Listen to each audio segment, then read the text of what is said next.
이게 일본의 진심이라고? 한국-일본 관계에 대한 일본 방송에 외국인들이 경악하며 분노한 상황. 이제부터 무조건 한국이다. 전 세계 수많은 나라들은 보통 가깝거나 붙어있는 다른 나라들이 위치해 있습니다. 그리고 대부분은 사이가 나쁜데요. 이유는 과거 땅을 뺏고 빼앗기는 경우가 많았으며 군사력이 좀 더 높은 나라가 낮은 나라에 잊을 수 없는 상처를 남겼을 가능성이 높습니다.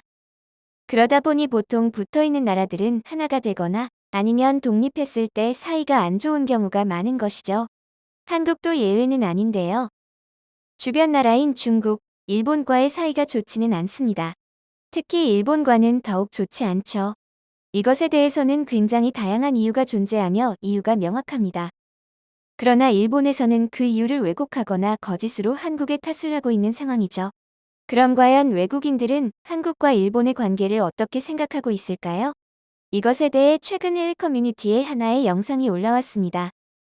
약 5분 분량의 영상은 1990년대 촬영됐고 한국인과 일본인이 나와 일본의 과거 했던 행동에 대해 말하는데요.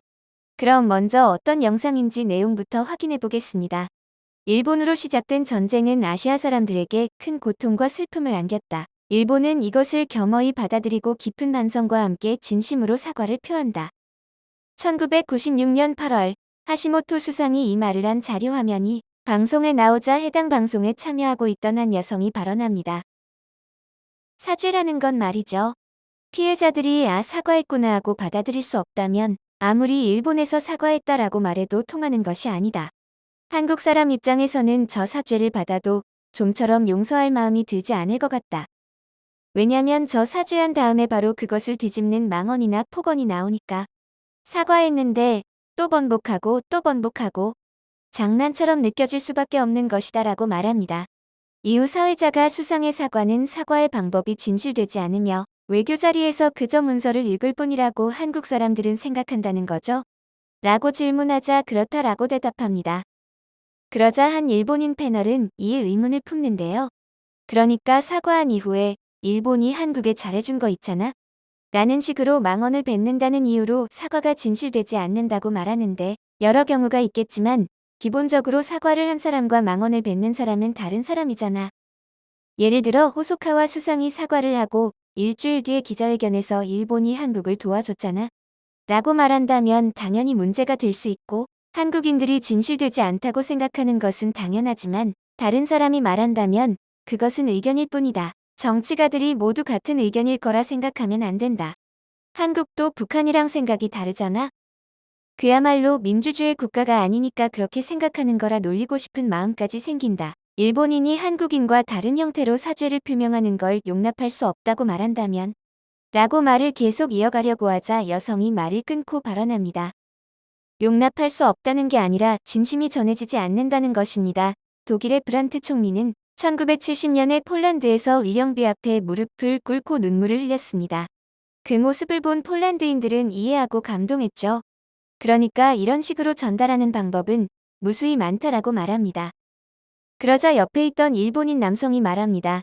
각각 다른 방식으로 전쟁의 역사를 알아간다. 사람들은 여러 사고방식을 갖고 있는데 모두가 똑같이 사죄하도록 하는 것은 세뇌를 시켜야 한다.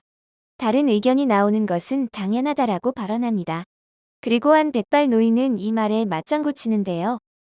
한국 국회의사당 앞에서 일본 총리가 도계자를 한다고 가정했을 때 이것을 본 한국인들이 진심의 표현이라 받아들이며 감동한다면 내 판단으로는 그거야말로 한국인은 어린아이 같지 않나 싶은 거다. 전쟁이 끝난 뒤 반세기가 지났고 본인들이 고생을 했다거나 마음에 상처가 있다고 한다면 또 모르겠지만 지금 한국인들은 그것이 아니니까 어떤 의미로는 한국의 태도를 이해할 수 없는 것이다 라고 말합니다. 그러자 마지막으로 여성이 발언합니다. 저기요. 그러니까 나쁘다고 생각하지 않으면 사과하지 않으면 된다. 제가 먼저 말할게요. 어차피 당신은 내 말 듣지도 않으니까. 그러니까 사과하고 싶지도 않은데 사과하는 게 눈에 보인다는 것입니다.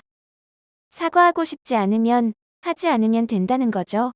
그러니까 한국인들은 일본의 사과를 거짓이라고 볼 수밖에 없는 겁니다.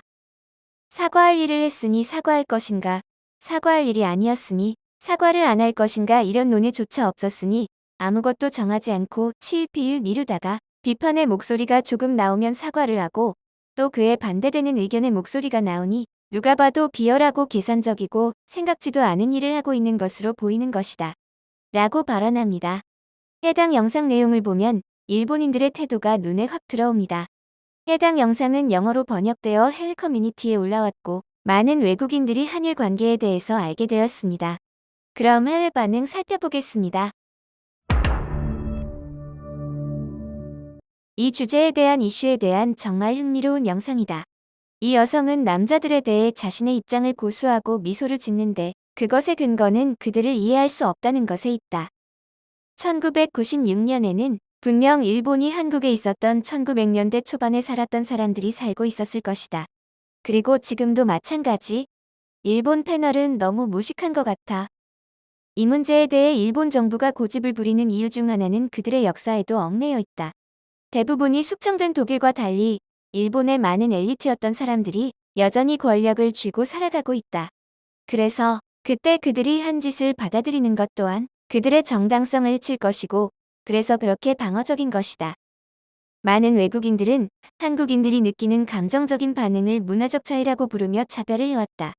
그리고 정치인과 언론인들은 일본인의 우월성을 내세우는데 거리낌이 없는 반면 한국은 반대의 이미지를 만들었다. 하지만 21세기 한국이 경제대국으로 부상한 이후 또 반대가 되어가고 있다는 점이다. 한마디로 사과를 억지로 하기 싫다는 것인가? 독일과 일본이 다른 것은 독일은 지금까지 사과를 하고 있다는 것이다. 피해받는 나라가 그 사과를 받아줄 때까지 독일은 멈추지 않을 거야. 하지만 일본은 본인들이 사과를 멈추고 충분하다를 외치고 있다. 한국인들이 그들로 인해 얼마나 큰 고통을 받았을까? 그리고 지금도 받고 있겠지? 나는 여성이 토론 내내 얼마나 침착했는지가 인상 깊어. 동시에 일본 노인을 믿을 수 없을 정도로 오만하고 독선적인 태도는 참기 어렵다. 나는 독일인이고 2차 세계대전이 끝나고 오랜 시간이 지난 이후 태어났다. 오늘날까지 나와 많은 독일인들은 1970년 브란트 총리 행동에 감명을 받았다. 나는 폴란드 사람들과 함께 일하고 있어. 그 행동이 영향을 끼친 거지. 영상의 노인은 폴란드 사람들을 어린 아이로 만들었다. 하지만 나는 그를 사람이 아닌 다른 동물이라 부르고 싶네. 두 나라의 이 논쟁은 결국 한국이 승리할 수밖에 없다. 역사적으로 이미 일본은 가해자, 한국은 피해자이기 때문에 일본이 지금과 같은 태도를 유지한다면 멀지 않아 고립될 것이다. 만약 독일인이 유대인들에게 이 영상의 일본인들처럼 말한다면 어떤 국제적인 반발이 일어날지 상상해봐. 와우, 일본 패널들의 가스라이팅은 다른 차원에 있네. 그들은 너무 무식해. 내가 만난 대부분의 일본인들은 그 당시 일본인들을 희생자라고 생각한다. 그리고 왜 핵을 맞았는지에 대해서는 침묵한다.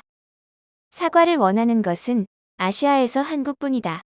일본은 한국이 진심 어린 사과를 원하기 때문에 가만히 있을 수 있는 것이고 일본인들은 그저 진심 어린 사과라는 개념을 이해하지 못하는 것이다. 왜냐하면 그들은 항상 사과를 하기 때문이야. 그렇기 때문에 한국인들이 무엇을 원하는지 보지 못하고 있어. 대부분의 국민들은 이 문제를 이해하지 못한 채 계속 지켜보고만 있을 것이다. 일본에서 살고 있는 사람으로서 일본인들은 쉽게 사과한다. 그리고 그 사과에는 자신이 무엇을 잘못했는지 제대로 이해하지 못한 경우가 많아. 나는 한국이 왜 진심 어린 사과를 원하는지 충분히 이해할 수 있어. 내 일본인 여자친구에게 왜 한국인들이 지금도 이 문제를 둘러싸고 만족하지 못하는지 이해시킬 거야. 행운을 빌어줘. 이 영상은 올해 초에 유튜브에 게시되었고 이미 거의 450만 회의 조회수를 기록하고 있다. 한국인 토론자의 패널들의 무례함에도 불구하고 냉정함을 잃지 않았다는 칭찬이 쏟아지고 있다. 다른 의견으로는 이런 토론이 벌어지는 것 자체가 일본이 반성하지 않고 있다는 방증이다. 이것을 세뇌라고 표현하다니. 90년대 영상이라 충격이다.